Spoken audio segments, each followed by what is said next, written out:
अस्सलामुअलैकुम दोस्तों, आज हम बात कर रहे हैं मासूम ड्रामे की किस्त नंबर 14 की, जो आज फिर से जज्बात, तनाव और सस्पेंस से भरपूर रही। अगर आप चैनल पर नए हैं तो सब्सक्राइब ज़रूर करें। चलें शुरू करते हैं आज का मुकम्मल रिकैप। एपिसोड 14 की शुरुआत वहीं से होती है जहां पिछले किस्त खत्म हुई थी।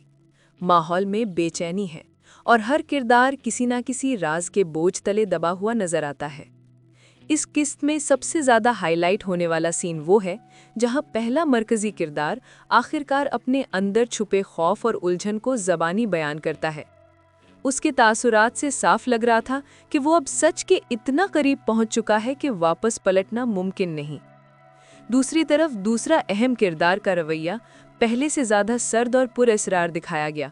उसके हर लफ्ज़ के पीछे एक राज, हर खामोशी के पीछे एक तह, और यही चीज़ इस एपिसोड को मज़ीद दिलचस्प बनाती है।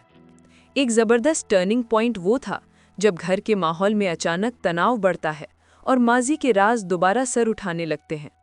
इस बार ड्रामा हमें साफ बता रहा है कि कहानी अब अपने असल रुख की तरफ बढ़ रही है। डायरेक्शन इस एपिसोड में ख़ास तौर पर मजबूत थी। कैमरा वर्क ने किरदारों के जज्बात को खूबसूरती से उभारा, ख़ास तौर पर उन सीन्स में जहां खामोशी खुद एक डायलॉग बन जाती है। नाजरीन के लिए ये किस्त इसलिए भी अहम है क्योंकि एपिसोड 14 में पहली बार एहसास होता है कि कहानी सिर्फ एक फैमिली ड्रामा नहीं, बल्कि एक ऐसी हकीकत का सफ़र है जो सबके दिल बदल कर रख देगी। आखिर में किस्त हमें इस मुकाम पर ला खड़ा करती है जहां अगली एपिसोड के लिए बेचैनी मज़ीद बढ़ जाती है।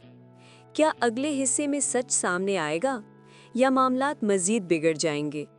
ये जानने के लिए हमें अगली किस्त का इंतज़ार करना होगा। अगर आपको आज का रिकैप अच्छा लगा हो तो वीडियो को लाइक करें और कमेंट्स में बताएं कि आपके ख्याल में असल कसूरवार कौन है। मिलते हैं अगली वीडियो में। अल्लाह हाफ़िज़।